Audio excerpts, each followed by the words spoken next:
ada dalam siksa Allah. Berangkat ngaji karena nggak enak. Termasuk saya ini kritik saya nih Pak. Iya, mengkritik saya jangan sampai ngaji terpaksa gitu menurut saya. Artinya kalau terpaksa berarti kan badannya ada dalam taman surga, hatinya ada dalam neraka. Zahiruhu bin ni'mah wa batinuhu qibalihil adab. Badannya ada dalam nikmat Allah, tapi zahirnya ada dalam siksanya Allah Subhanahu wa ta'ala. Ketika batinnya ada dalam nikmat Allah, harapannya adalah bagaikan gelas kosong yang diisi, maka akan masuk materi taklim itu. Ini kritikan pedas untuk saya, biar jangan sampai ngaji itu hanya sebatas menggugurkan kewajiban selesai, tapi betul-betul menjadikan hati itu selalu rindu kepada Allah Subhanahu wa ta'ala. Ketika hati selalu rindu kepada Allah Subhanahu wa ta'ala, maka sekecil apapun yang Allah berikan, dia akan serasa besar bagi dirinya. Tapi sebaliknya, kalau tidak ada rindu kepada Allah, seberapapun banyaknya yang dia dapatkan dari Allah, maka itu tidak ada harganya sama sekali dalam dirinya. Na'udzubillahi min dzalik. Salawat dan salam kita sanjungkan kepada baginda Rasulullah Muhammad sallallahu alaihi wasallam, kepada semua keluarganya, semua sahabatnya, serta seluruh pengikutnya ila yaumil qiyamah. Amin Allahumma ya rabbal alamin. Hadirin yang dirahmati Allah, malam ini saya akan mengajari saya pada khususnya. Saya mendapatkan kitab 3 jilid yang isinya luar biasa buat saya. Saya itu kalau udah ketemu kitab bagaikan ketemu cewek cantik. Saya peluk, saya cium, tidur pun sama kitab. Jadi saya itu ada punya kamar khusus yang buat saya setiap hari 24 jam itu lebih banyak di kamar itu, isinya kitab semua. Kenapa saya seperti itu? Karena saya merasa bodoh. Di samping merasa bodoh, ngeri dengan tugas saya yang Allah berikan kepada saya, memberikan ilmu pada orang. Bisa jadi dengan keterbatasan keilmuan kemudian terjadi sebuah kesalahan. Makanya di antara kebahagiaan saya mendapatkan 3 jilid kitab itu, banyak pencerahan yang saya dapatkan. Di antaranya yang akan saya terangkan malam ini, pencerahan tentang masalah berbuat baik kepada orang mati.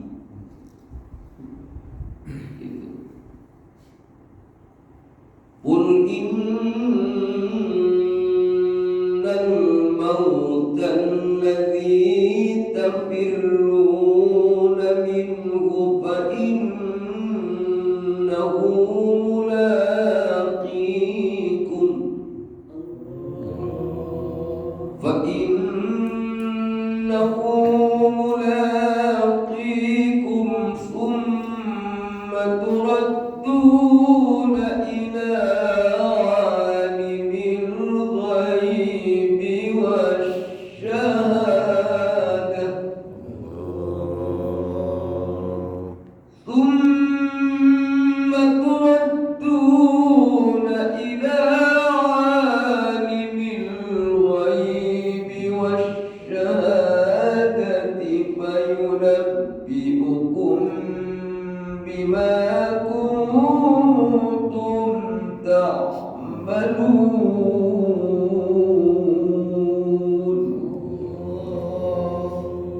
Katakanlah sesungguhnya kematian yang kamu lari daripadanya, maka kematian itu pasti akan menemuimu.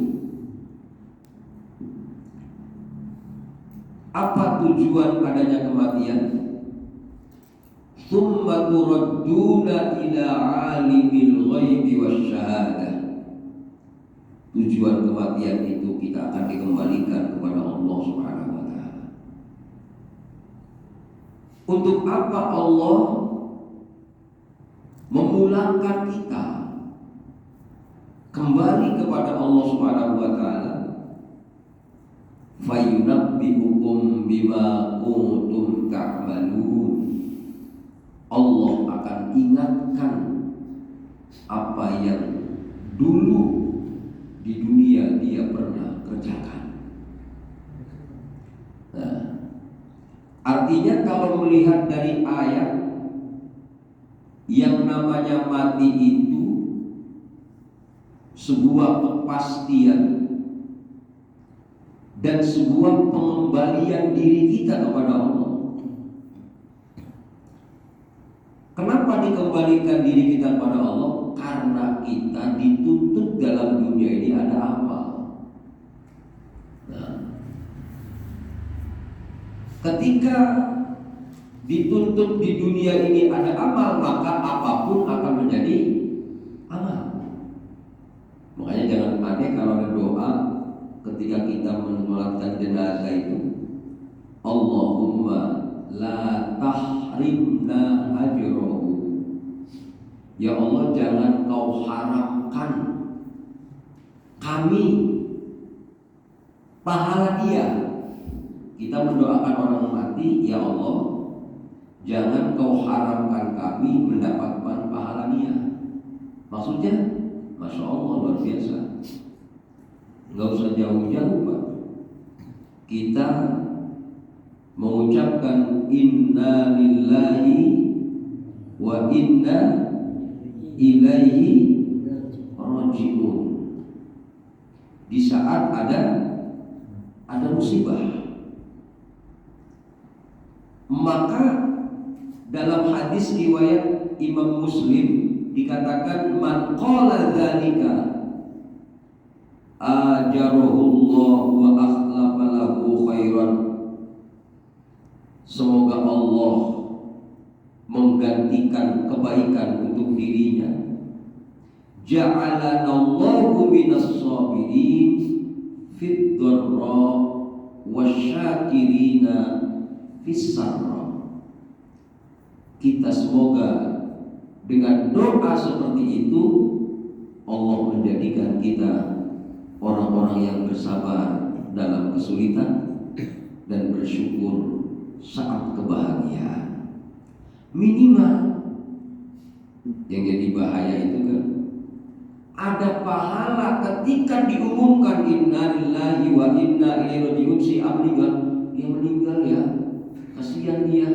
Jadi akhirnya kita selalu kasihan kepada orang, tapi kita tidak pernah kasihan kepada diri kita sendiri. Ini namanya orang yang terhalang dapat pahala dari matinya orang. Padahal dia orang hidup dan harus punya pahala kan gitu. Tapi ketika orang itu mendapatkan pahala di sisi Allah, hebatnya baru mendengar kawannya meninggal, dia sudah mendapatkan pahala. Mana pahalanya?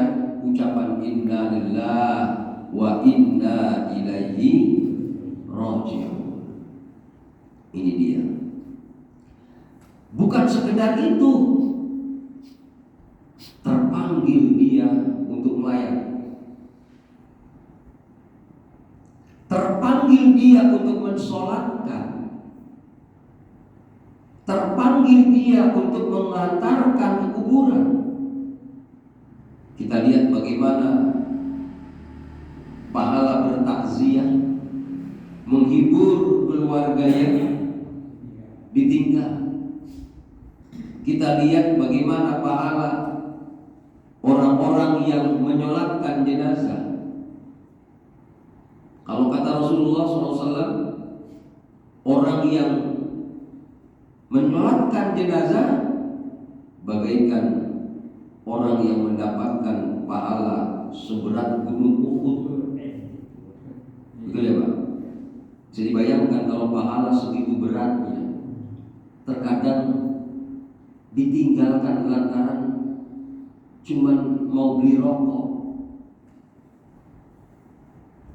Seberapa manfaatnya rokok itu sehingga meninggalkan pahala seberat itu. Kadang-kadang cuma mau beli sesuatu yang sepele di pasar.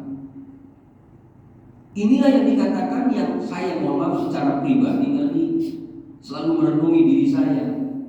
Di saat kondisi tertentu saya meninggalkan menyolatkan kawan atau tetangga, padahal yang dikejar cuma masalah kecil. Ini seolah-olah kita dihadapkan dengan pahala besar, seperti distamping, seperti dipinggirkan, dan seperti tidak mau mendapatkan pahala itu. Makanya kenapa ada doa Allahumma la tahrimna ajrahu wa la taftinna ba'dahu waghfir lana walahu. Ya Allah, jangan kau haramkan untuk kami pahalanya, dan jangan kau fitnah kami setelah dia. Ampuni dia, ampuni kami dan ampuni dia. Artinya dengan adanya kematian saja sebenarnya ada pahala untuk kita. Cuma tadi saya katakan, karena hatinya tertutup seperti gelas penuh, dia di depannya ada pahala besar, dia sekedar mengatakan ya Allah ampuni dia, tapi dia tidak pernah berpikir bagaimana dirinya untuk mendapatkan ampunan Allah Subhanahu wa ta'ala. Itu ilmu gamblang, jelas di depan mata, tapi mohon maaf Pak, kalau ketutup nggak pernah mengerti itu. Masya Allah. Nah, hadirin yang dirahmati Allah, saya dulu pernah diceritai oleh guru saya, Yai Taqiyuddin, itu ada sholat cakep ketika ada orang meninggal. Contoh yang meninggal, istri, anak, orang tua, saudara. Contoh, kalau dikatakan dalam kitab ini,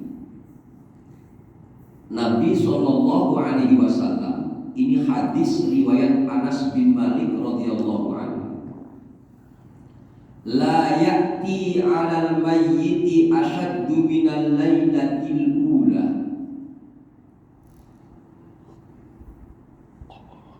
Kejadian terhadap orang yang mati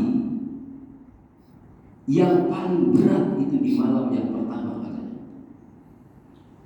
Nah, farhamu, karena kondisi orang mati di malam pertama itu berat, farhamu, maka sayangilah kamu semua, sayanglah kamu kepada mereka. Dengan cara apa kita sayang kepada mereka? Bis sodaqoti, dengan sodaqoh.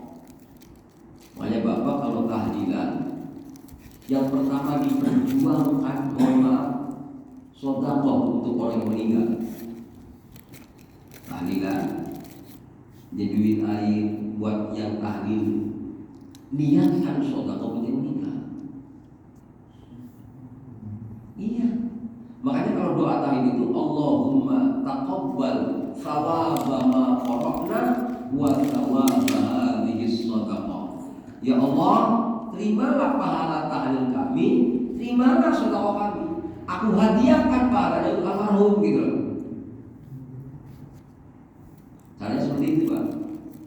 Kadang-kadang banyak kain begini, nggak ada yang masak, yang gitu. Nah, sebenarnya kalaupun kita nggak ngumpulin tahlilan karena nggak punya misalkan, atau nggak ada dana, atau nggak ada kesempatan, bisa nggak sedekah yang di malam pertama itu kita ganti? Kata Nabi, faman lam yajid, jika kamu tidak mendapati sedekah untuk yang meninggal, karena tadi beratnya di malam pertama di kuburan itu, fal yusalli, maka sholatlah kamu rakaataini, 2 rakaat. Jadi membela orang meninggal di malam pertama setelah penguburan, Pak. Gitu. Diniatkan sholat 2 rakaat, niatnya usolli sunnatal uns atau usolli sunnatan, yang artinya kita pengen membela yang mati gitu kan. Saya niat sholat 2 rakaat karena untuk menunjukkan sayang kepada orang yang meninggal. Yang dibaca fi kulli rakaat, setiap rakaat sama, baca Fatihah sekali, ayat kursi sekali, alhaqumut takatsur sekali, qul huwallahu ahad 10. Apa? Fatihah, ayat kursi, alhaqumut takatsur, ya, qul huwallahu. Cuma bukan qul huwallahu bukan.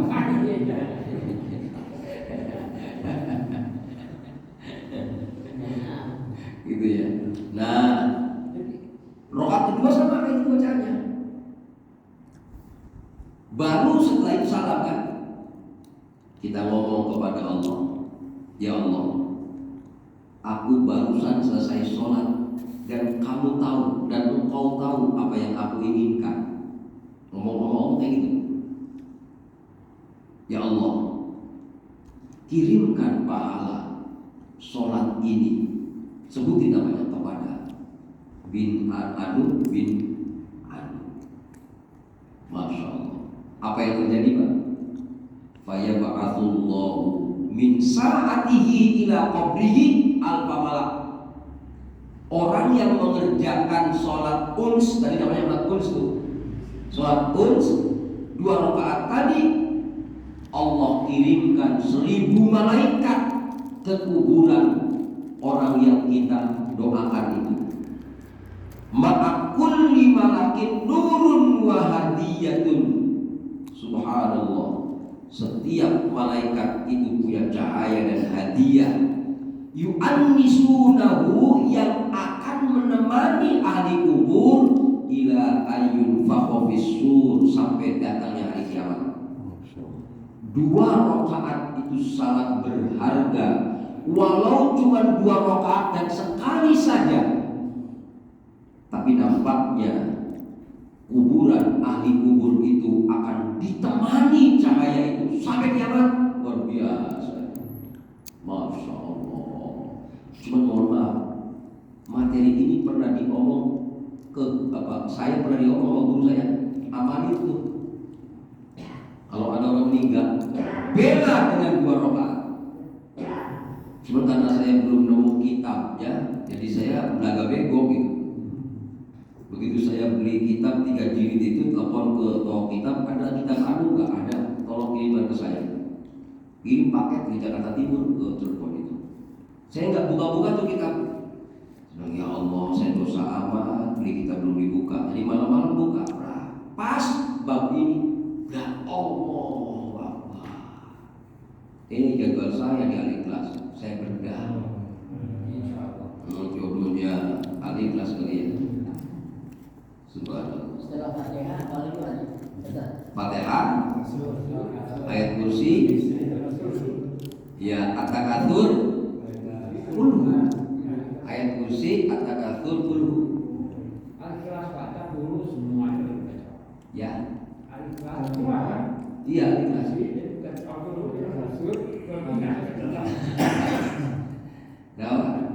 Jadi 10 kali. Al-Fatihah. Ya. Kursi. Ya. Al-Ikhlas. Al-Ikhlas 10 kali. Iya. Gitu. Baru doa. Itu dikerjakannya Dikerjakannya di malam pertama saat setelah penguburan. Tahlil pertama lah. di rumah itu Di rumah. Mau di musola boleh. Gitu.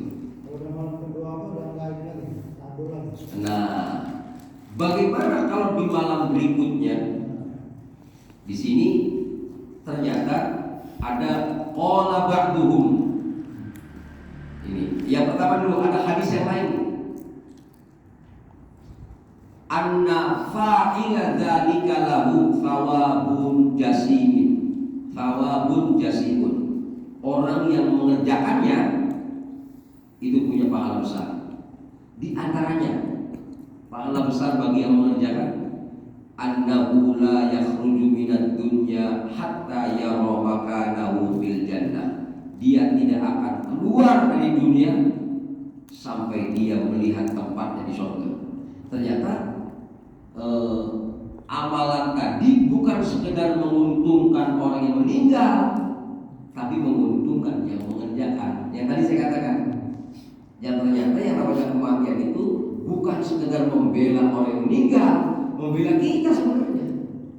Makanya kritik pedas dari Imam Al-Ghazali dalam kitab Muqashafatul Qulub, banyak orang yang ketika melihat kematian dia kasihan sama yang mati, tapi dia tidak pernah kasihan sama dirinya sendiri.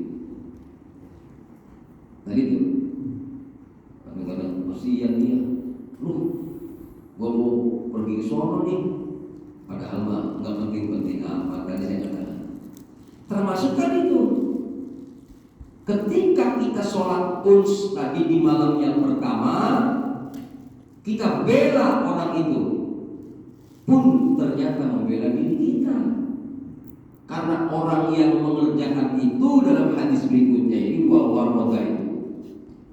bahwa pahalanya sebenarnya bukan untuk yang mati saja, tapi kita selaku yang hidup, insya Allah sebelum kita mati kita akan melihat tempat kita di surga.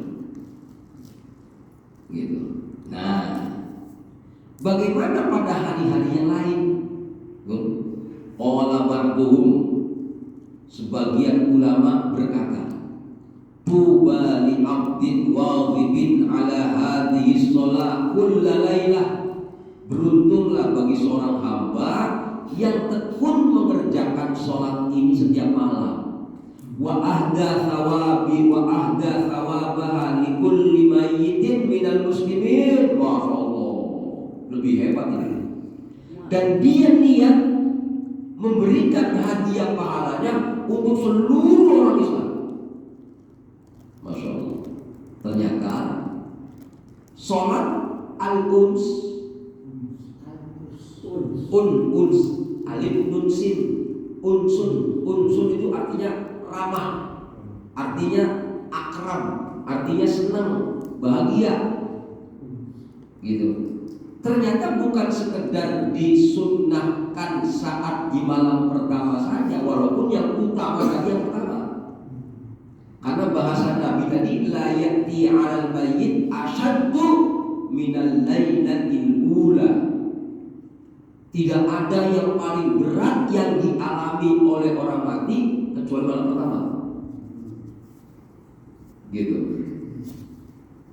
Walaupun, tapi ternyata sebagian ulama mengatakan orang yang mengamalkan sholat tadi setiap malam yang niat pahalanya untuk seluruh umat Islam yang sudah meninggal, itu menjadikan dirinya orang-orang yang mendapatkan keberuntungan. Makanya ada jangankan sholatnya ya, ada dalam kitab Nasoihul Ibad Syekh Nawawi Al-Bantani. Saya lacak dengan teman-teman yang mengamalkan amalan ini, ternyata amalannya setingkat ketika habis qobliyah subuh membaca Allahumma ghfir ummat Sayyidina Muhammad, ya Allah ampuni umat Nabi Muhammad. Allahumma arham ummat Sayyidina Muhammad, ya Allah sayangi umat Nabi Muhammad. Allahumma astur ummat Sayyidina Muhammad, ya Allah tutup aib umat Nabi Muhammad. Allahumma aslih ummat Sayyidina Muhammad, ya Allah perbaiki umat Nabi Muhammad, dan lain-lain. Doanya banyak banget. Ternyata dalam kitabnya Syekh Nawawi mengatakan orang yang rajin mendoakan seluruh orang beriman setelah ba'diyah, setelah qobliyah subuh, orang itu dipastikan mati husnul khotimah. Nah tadi, kenapa tadi bahasanya orang yang mengerjakan itu dia tidak akan keluar dari dunia sebelum melihat surga, sebelum melihat tempatnya di surga. Artinya ingat-ingat keuntungannya bukan sekedar keuntungan untuk yang mati, tapi sebenarnya keuntungannya untuk kita, karena kita punya rasa, karena kita punya kasihan, karena kita punya sayang, gitu loh.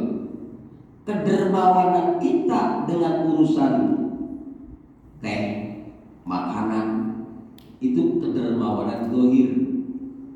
Tapi ada yang hebat dan tidak kalah pentingnya dengan dermawan urusan zahir, dermawan urusan ruhani. Karena manusia ketika mati, jasadnya mati, ruhaninya tetap hidup. Nah, begitu Pak kira-kira.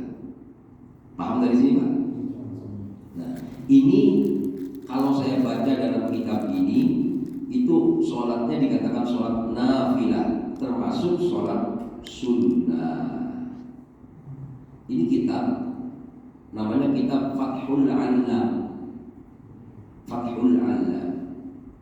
Fathul Alam ini ditulis oleh seorang ulama dari Mesir. Dia muridnya Abu Syuja. Abu Syuja itu Qadil Qudat, hakim agung di Mesir. Usia meninggalnya usia 55 tahun. Tuh. Dia menjadi Qadil Qudat minta pensiun dini pada usia 40 tahun. Padahal di saat jadi Qadil Qudat, dia itu punya pembantu belasan, 11 sama 12 saya lupa. Pembantu buat apa? Bukan untuk membantu dirinya, pembantu untuk gaji dia dibagikan masyarakat setiap bulan. Punya pembantu untuk bagi-bagi duit 11 sampai sekian belas orang. Hebatnya Pak, apa yang dia kerjakan di saat pensiun dini? Ternyata dia tinggalkan Mesir, bermukim di Madinah. Dari sampai di Madinah, dia tidak mengerjakan apapun selain nyapu Masjid Nabawi dan nyapu ngepel kuburan Nabi Muhammad sampai wafat. Abu Syuja itu. Makanya kitabnya sampai sekarang masih terkenal, kitab Takrib.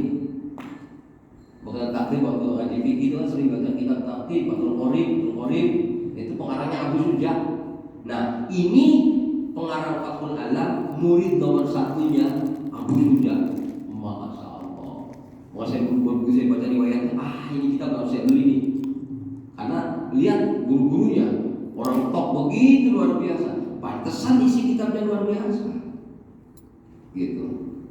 Nah, selain dari adanya sholat uns, yang terpenting adalah ketika kita ditimpa musibah dengan ada yang meninggal dari keluarga, saudara, teman, tanamkan sebuah kesabaran.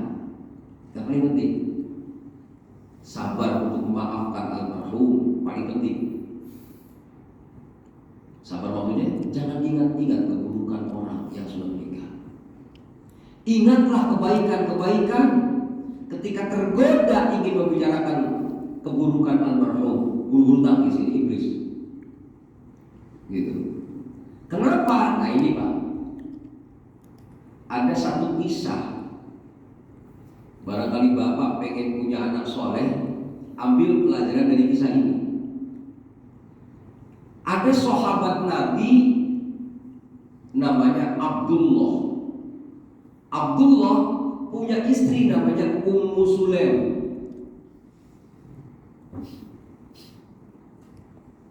Ummu Sulaim perempuan yang sangat taat kepada suami.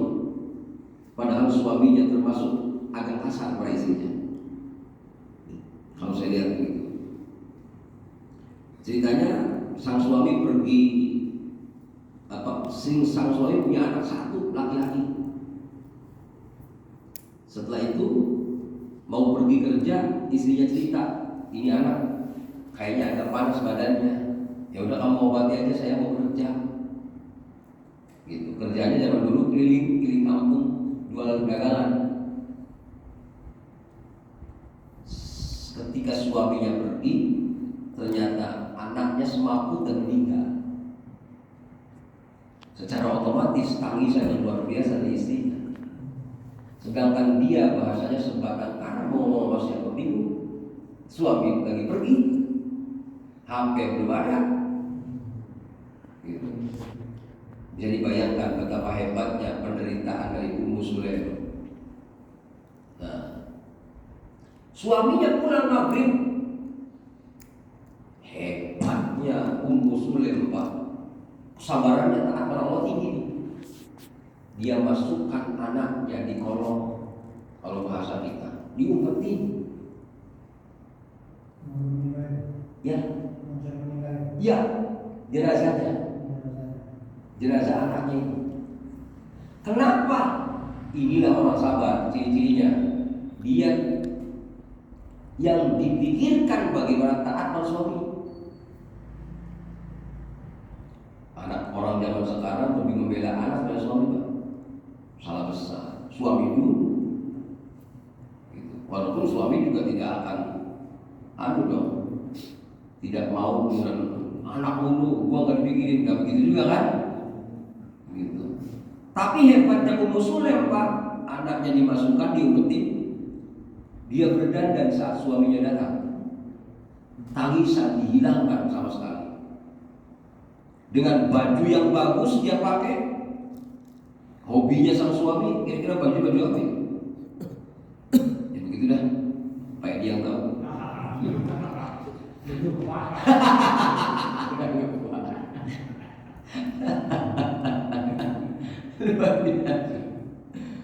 Berdandan, yakin makanan Pak. Suaminya baru datang kerja, makan Pak. Mau dimasakin apa? Telur mata sapi, nyongkelnya berat. Ya, masakin Pak. Habis masak, tawarin anu, mau mandi, selesai, mau tidur bareng saya enggak? Padahal anaknya baru meninggal.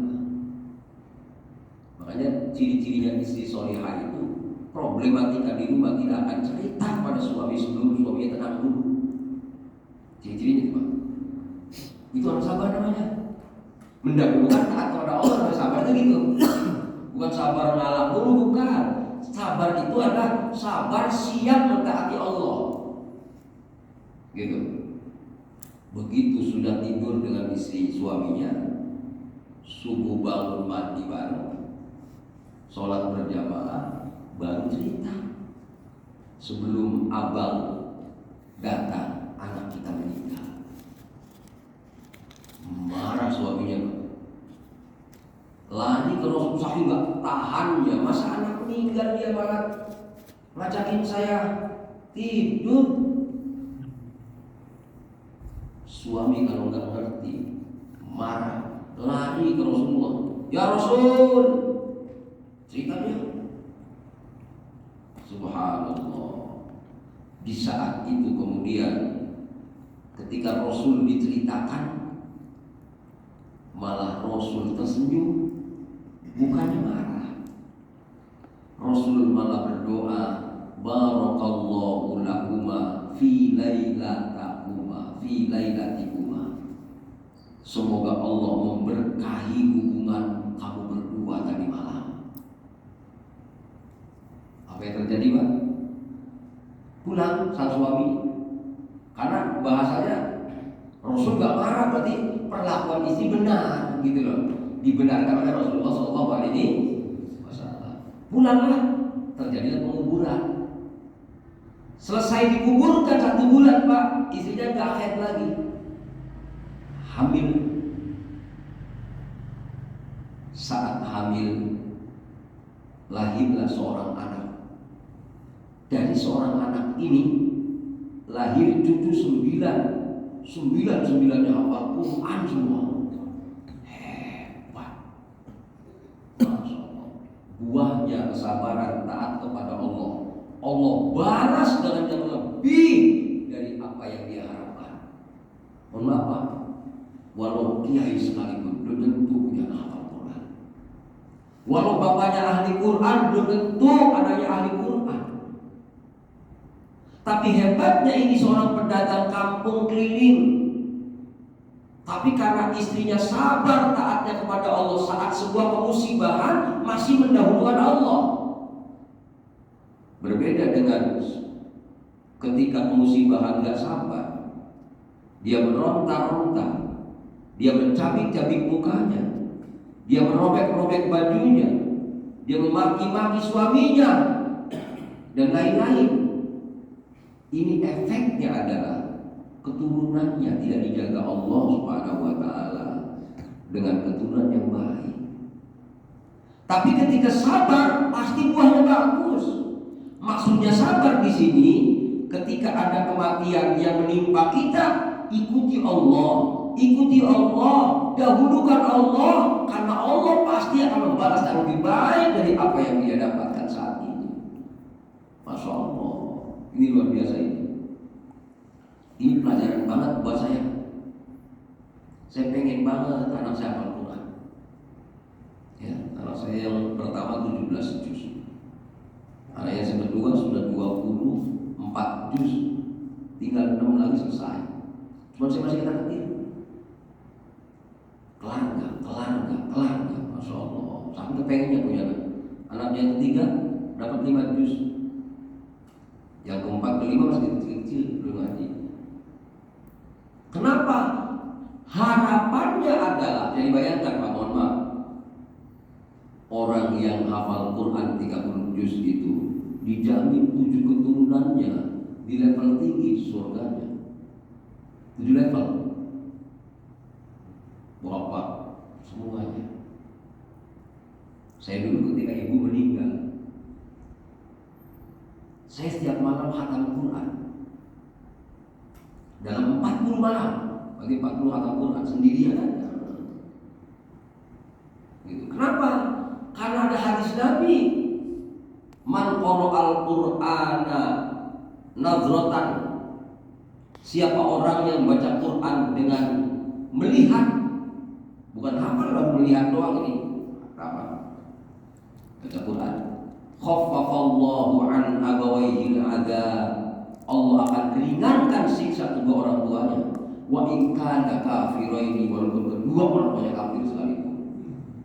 Artinya ketika saya kenapa menghatamkan Quran saat ibu saya meninggal, harapan saya Allah tidak akan menyiksa orang tua saya. Termasuk bapak, saya itu kemanapun pergi pasti bawa Quran, karena saya akan ulang hafalan saya. Gitu. Saya tidak mungkin nyuruh anak saya hafal Quran kalau saya tidak hafal Quran. Anak saya melancarkan Quran, saya pun sama. Kenapa? Karena yang namanya anak tidak jauh dari bilang orang tuanya. Gitu loh. Nah, harapan saya kenapa saya mendoakan ibu saya dengan menghafal Quran, Al-Quran. Anak saya pun ketika saya mati tentu akan berbalas yang sama. Makanya hadis Nabi mengatakan, birru aba'akum tubirrukum abna'ukum. Berbuat baiklah kepada kedua orang tuamu, kelak anakmu pasti akan berbuat baik kepadamu. Karena saya harapan itu aja sebenarnya. Nah, hadirin yang dirahmati Allah. Nah, artinya selain dari buah kesabaran, ternyata efeknya Quran. Kalau sudah efeknya Quran, Pak, mohon maaf, yang bahagia siapa? Orang tua. Karena tidak ada penghalang Quran itu, makanya dalam kitab ini dikatakan ketika seorang anak baca Quran tidak niat untuk orang tua pasti langsung dapat pahalanya. Hebat begitu. Beda dengan sedekah. Kalau sedekah Pak Edi kan niat untuk orang tua, niat saya sedekah untuk orang tua saya. Tapi kalau baca Quran Pak, dengan sendirinya kita pengen baca Quran, orang tua tanpa kita niatkan langsung dapat kan pahalanya. Hebat, itu luar biasa Quran itu. Nah makanya kenapa Ummu Sulaim ketika bersabar dengan kematian, kok dikasih hadiah? Cucunya hafal Quran semua. Berarti hadiahnya lebih hebat kesabaran itu. Nah, ya Allah, luar biasa ini. Luar biasa. Makanya hati-hati nih Pak. Kalau saya bahasanya gini, suami mau dagluk, mau orang beres, yang penting istrinya. Ya Pak, benar Pak. Jangan suaminya nggak ngerti tadi, marah-marah, padahal istrinya orang hebat. Kenapa? Ya iya model istri saya nggak mungkin begitu Pak. Kalau teleponan, cuma saya melatih istri saya itu saya diem. Kadang-kadang istri lagi sibuk banyak ceramah, istri ngasih informasi begini saya diem. Mudah-mudahan istri saya cerdas ya Allah. Gitu aja. Gitu. Berproses tuh lama. Hingga akhirnya mulai dan istri banyak perkembangan. Itu artinya gini, ketika Bapak menemukan istri yang tidak seperti yang dilaksanakan Ummu Sulaim, ya jangan marah dulu. Doain aja ya Allah, saya memang punya istri seperti ini. Gitu aja. Rapi. Sambil mendidik tentunya ya. Tapi ya mendidik istri nggak bisa dengan cara kasar begitu, nggak bisa. Nah, baik. Artinya gini Pak, kesabaran saat meninggal, saat kita diuji dengan kematian, ingat-ingat buahnya luar biasa. Gitu. Nah, selanjutnya hadirin, tindakan kita setelah kita tadi sholat uns, sedekah, sabar, membaca Al-Quran kan itu, maka ada amalan yang lain yang luar biasa pahalanya. Apa itu? Ziyaratul kubur. Ziarah kubur. Yang perlu saya bahas pertama, ziarah kubur itu sunnah untuk laki-laki. Bagaimana untuk perempuan? Nah, ziarah kubur untuk perempuan bisa dihukumi boleh, bisa dihukumi haram, bisa juga dihukumi makruh. Bapak pilih yang mana? Memilih boleh, kenapa? Satu, karena suaminya mengizinkan. Walau ziarah pahalanya besar, suami tidak mengizinkan, ziarah kubur seorang perempuan haram. Suami mengizinkan, tapi lewat ke kuburan itu banyak madharat. Misalkan di situ ada kemaksiatan dijalankan, atau ada bahaya kah? Tetap jadi haram. Gitu. Suami mengizinkan, tidak ada yang membahayakan, kemaksiatan pun tidak, mubah. Gitu loh Pak. Paham di sini Pak?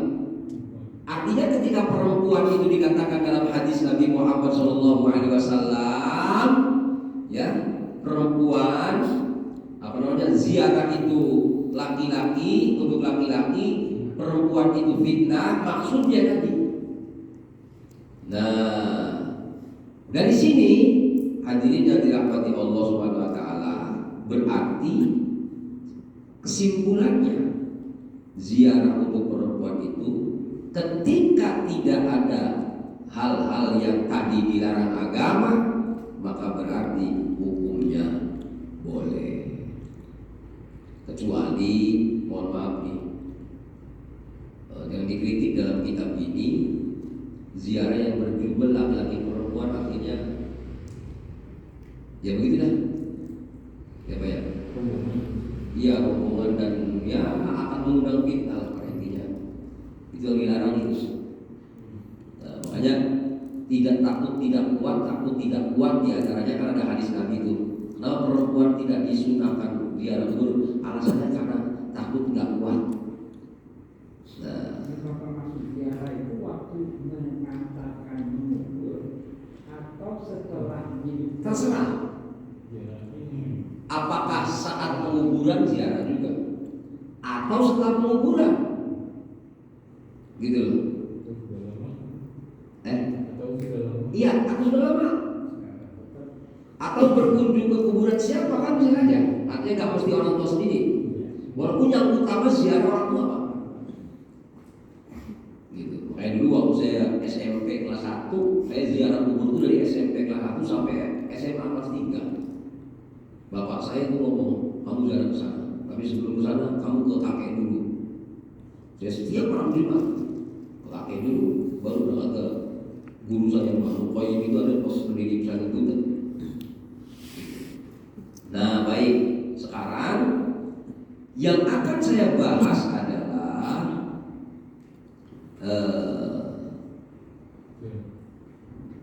bagaimana sebenarnya ziarah itu. Yang paling utama di hari apa? Nah, hari dulu ya Pak. Hari dulu. Waktu ta'akkadu fi asyiyatil khamis, yang dikuatkan sunnahnya ziarah kubur itu di hari Kamis habis asar. Iya, sampai malam. Terus artinya starting ya dari habis asar. Terserah apakah nanti ziarahnya maghrib, habis maghrib kah, habis isya kah, atau jam 12 malam, terserah. Habis startingnya itu sampai terus sunanya lagi wa yaumal jum'ah, dari pagi sampai malamnya sempurna Jumat itu. Kalau tadi Kamis kan dari asar startingnya, berarti beberapa jam doang. Jumat enggak, dari subuh udah start. Terus wa bukratis sabat, Sabtu pagi sampai zuhur. Tuh, berarti lebih sempit kan Sabtu itu. Nah, masih mungkin lah. Sabtu pagi, Jumat dari pagi sampai, kalau Syekhatul Qadir itu setiap habis Jumatan beliau ziarah kubur. Luar biasa itu. Syekhatul Qadir saya baca di manakibnya. Nah, kenapa kok ada waktu yang sangat disunnahkan ziarah, yaitu Kamis sore, Jumat dan Sabtu pagi? Lamma qalahul Qurtubi an ba'dil arifin, Imam Qurtubi diriwayatkan dari orang-orang arif, annal amwat ya'lamuna bizuwarihim fi hadhil awqat, sesungguhnya orang-orang yang mati dia akan mengetahui orang yang berziarah kepadanya di waktu-waktu itu. Gitu alasannya. Nah, ini diantaranya yang ngomong sahabat Abu Bakar, yang ngomong begitu. Diriwayatkan dari Muhammad bin Wasi', kata Abu Bakar, balaghani annal mauta ya'lamuna bi suwarihim yaumal jum'ah wa yauma qablahu wa yauman ba'dahu wa yauman qablahu wa yauman ba'dahu. Kata sahabat Abu Bakar itu dikatakan, telah sampai berita kepadaku, sesungguhnya orang yang mati akan mengetahui orang yang berziarah kepada mereka pada hari Jumat, satu hari sebelum hari Jumat dan satu hari setelah hari Jumat. Tuh, subhanallah. Pak ini Pak ya. Nah, selanjutnya Imam Ibnul Qayyim. Imam Ibnul Qayyim itu muridnya Imam Ibnu Taimiyah. Itu mengatakan al-ahadits wal akhbar, hadis-hadis dan berita dari Rasulullah yang tadi, sesungguhnya orang yang berziarah, kapan dia datang? Mohon maaf, itu ketika dia datang ke kuburan, sami akala mau ya, alima bihil mazur. Yang pertama, yang dikunjungi tahu. Yang kedua, wasami akala mau, dia mendengar ucapan yang berziarah. Banyak orang kerja itu nggak bagus di situ ngobrol macam-macam itu. Berzikir selesai udah, takut obrolan gibah bikin dia sakit. Gitu. Wa anisa bihi, masya Allah. Orang yang dikunjungi di kuburannya bahagia. Gitu. Kalau saya baca dalam kitab apa ya? Saya pernah baca kitab Tabligul Mu'minin apa ya? Tidak ada kebahagiaan untuk orang yang meninggal yang paling bahagia ziarah kubur. Walaupun didoakannya bahagia, disodakokannya bahagia, gitu loh Pak. Tapi yang paling bikin bahagia dikunjungi kuburannya. Gitu. Nah, termasuk diantaranya orang yang meninggal itu radda alaihi, dia akan mampu menjawab ucapan orang hidup, walau si orang mati itu tidak bisa berkata-kata seperti orang hidup. Menjawabnya versi dia, bukan versi kita, orang kita masih hidup. Gitu loh Pak. Nah, inilah waktu yang sangat disunnahkan untuk berziarah. Jadi bila di luar dari 3 itu tadi kita jarang, berarti beliau tidak mendengar cerita mulai pompa misalkan, dia nggak dengar. Dia tidak mendengar. Sami akalama, dia mendengar ucapannya. Alima. Oh, selain yang 3 itu. Oh, Allah alam nih. Kalau yang tadi kalau bahasanya Imam Ibnu Qayyim ini, dari hadis-hadis itu pada intinya orang yang sesungguhnya orang yang berziarah kapan dia datang, kapan saja dia datang, gitu. Si yang dikunjungi itu tahu, mendengar, suka dan menjawab, gitu loh. Walaupun tadi bahasa hadis yang tadi di hari itu, mereka mengetahui, gitu loh Pak. Artinya bukan berarti di hari-hari yang lain itu tidak mengetahui, karena bahasanya anda zahir mata jaha, orang yang berziarah kapan saja dia datang. Orang yang dikunjungi itu tahu, orang yang dikunjungi mendengar, orang yang dikunjungi suka, orang yang dikunjungi menjawab salamnya, gitu loh. Artinya tidak ada dalil yang mengatakan dia nggak bisa di hari yang lain, gitu loh. Tapi yang lebih utama tadi, yang lebih kuat itu di hari yang 3 tadi, Kamis.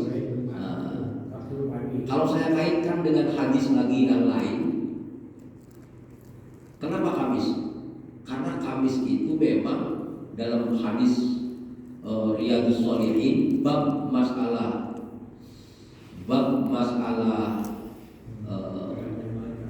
puasa Senin Kamis. Nabi itu kan puasa Senin Kamis. Kenapa katanya? Di antara hadis sahih yang ada dalam kitab Riyadhus Shalihin, Kamis itu adalah hari di mana amalnya orang hidup dilaporkan kepada orang mati. Gitu Pak, ingin tahu? Nabi jawabnya seperti itu. Nah, dari sini maka Kamis. Nah, sekarang pertanyaannya, kalau Jumat itu amalnya orang beriman disodorkan kepada Nabi Muhammad SAW. Jumat itu Pak, amal kita ditunjukkan ke Nabi Muhammad. Makanya kenapa Jumat dikatakan Sayyidul Ayyam, pemimpin para hari. Di antaranya adalah seluruh amalan kita itu dipertontonkan di hadapan baginda Nabi Muhammad SAW. Bukan salah doa, amal apapun kebaikan, termasuk amal keburukan kita loh. Makanya kalau bahasa guru saya, jangan kau kecewakan Rasul. Maksudnya ketika kita berbuat buruk kepada istri kita, anak kita, tetangga kita, kan Nabi kecewa. Itu bahasa. Karena orang yang kita sakiti misalkan, itu kan bukan Nabi. Makanya saya itu termasuk orang yang tidak berani membalas keburukan orang, karena mengamankan orang itu umat Nabi. Dialah orang yang dicintai oleh Nabi. Walau saat ini perbuatannya kurang pas dengan saya. Gitu. Saya mau balas itu kadang-kadang takut begitu, takut melukai hati Nabi Muhammad SAW. Nah, setelah kita tahu waktu, baru kita pelajari adabuz ziarah, adabnya ziarah kubur. Ya. Nah, yang bagi liman azama ala ziarah, ketika kita dari rumah nih pengen ziarah nih, yang pertama yang harus kita tanam di hati kita adalah hadirkan hati untuk mendapatkan ridho Allah ziarah itu. Jangan lihat yang lain-lain. Ya Allah, saya berziarah hanya ingin mendapatkan ridho-Mu ya Allah. Itu apa? Yang berikutnya, ya Allah, dengan ziarah ini aku ingin memberesi kerusakan hati saya. Karena ziarah kubur itu disunnahkan karena alasannya biar kita ingat kematian. Ketika kita ingat kematian, kerusakan batin itu diberesi. Harapannya seperti itu. Yang berikutnya, subhanallah, dia ingin apa yang dia baca di kuburan akan bermanfaat untuk orang yang meninggal. Nah, gitu kira-kira. Jadi tiga niat tadi. Satu, ingin dapat ridho Allah. Yang kedua, beresi diri kita. Yang ketiga, harapannya apa yang dibaca